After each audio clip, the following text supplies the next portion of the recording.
নমস্কার বন্ধুরা, পাঁচমিশালি রান্নাঘরে আপনাদের সবাইকে স্বাগত। আজ আমি বানাবো আমলা ক্যান্ডি। আসুন দেখি আমি আমলা ক্যান্ডি কিভাবে বানাই। আমি আমলা ক্যান্ডি দু রকমভাবে বানাবো। আমলা ক্যান্ডি বানানোর জন্য আমি প্রথমেই নিয়ে নিয়েছি আমলকি। আমি এখানে হাফ কেজি আমলকি নিয়েছি। আমলকিগুলোকে ভালো করে ধুয়ে নিয়েছি। তারপরে প্রেসার কুকারে একটা হুইসেল দিয়ে তারপরে প্রেসার কুকার ঠান্ডা হলে এরকম বার করে নিয়ে সিদ্ধ হয়ে গেছে। তারপরে এগুলোর এরকমভাবে আমি আলাদা করে নিচ্ছি। আমলকির এই কোয়াগুলোকে এরকমভাবে আলাদা করে নিচ্ছি।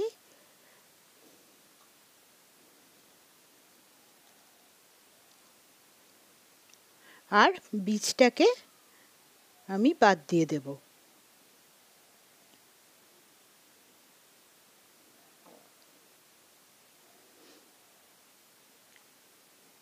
এইভাবে আমলা ক্যান্ডি বানালে বাচ্চা বড় সবাই পছন্দ করবে। আমি সমস্ত আমলকিগুলো ওই একইভাবে এইভাবে ছাড়িয়ে নিয়েছি আর বীজগুলোকে বাদ দিয়ে দিয়েছি।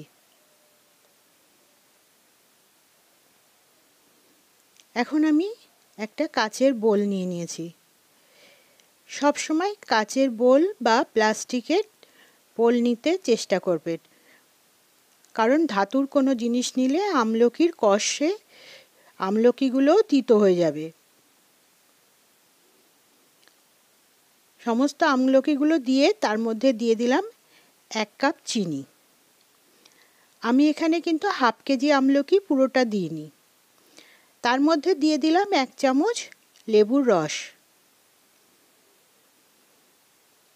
দিয়ে চিনিটাকে আমলকির মধ্যে ভালো করে মিশিয়ে নিচ্ছি।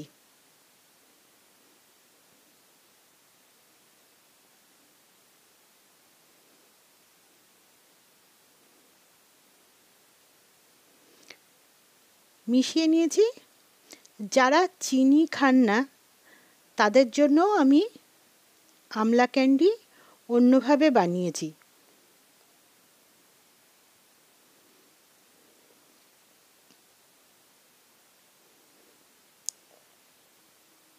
চিনিটা ভালো করে মাখিয়ে দিয়ে এবার একটা ঢাকনা দিয়ে ঢেকে রেখে দিচ্ছি। এদিকে আর একটা বোল নিয়ে নিয়েছি, তাতেও ওই আমলকি থেকেই অল্প কিছু আমলকি দিয়ে দিলাম।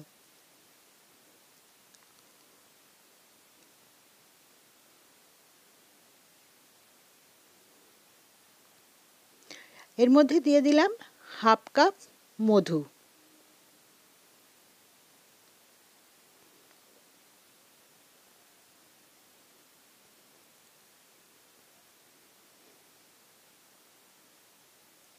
যেহেতু এখানে আমলকি অল্প, ওই জন্য আমি হাফ কাপ মধু দিলাম। আর দিয়ে দিলাম 1 চামচ লেবুর রস।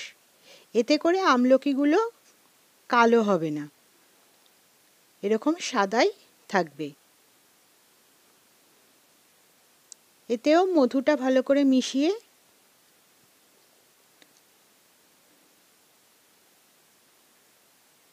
একটা ঢাকনা দিয়ে ঢেকে রেখে দিলাম। আমি এইভাবে একটা গরম জায়গায় রেখে দিয়েছিলাম। দেখুন চিনিটা গলে গেছে। এটা আমি 24 ঘন্টা পরে দেখাচ্ছি।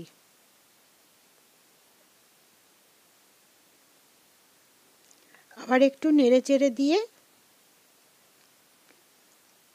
আবারও ঢেকে রেখে দেব।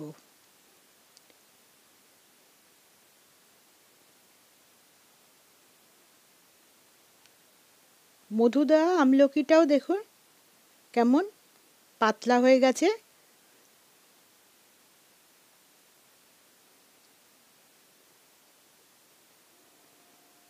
এটাও একটু নেড়েচেড়ে আবারও ঢেকে আমি রেখে দেব।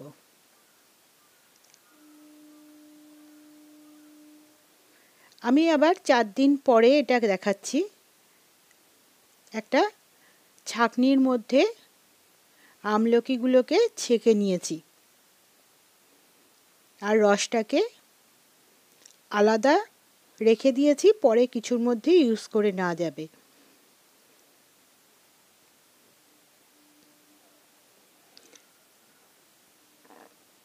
রসটা একেবারে ঝরে গেলে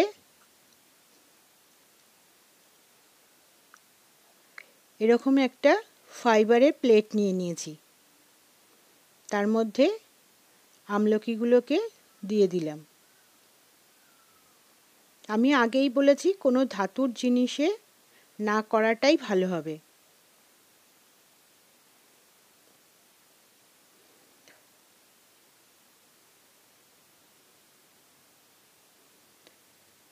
মধুতে ভিজানো আমলকিগুলোকেও আমি আর একটা প্লেটের মধ্যে নিয়ে নিলাম। এবার এগুলোকে আমি রোদ্দুরে শুকাতে দেব।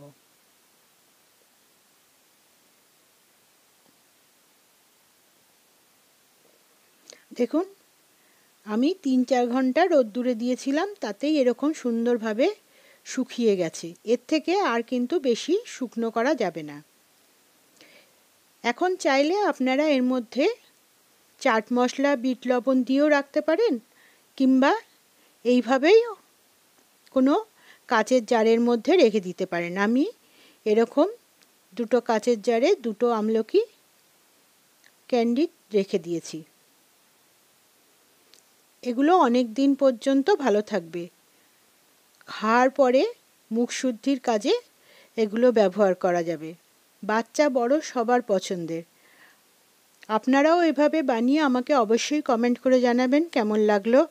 ভিডিওটি ভালো লাগলে লাইক, শেয়ার ও সাবস্ক্রাইব করবার অনুরোধ রইল।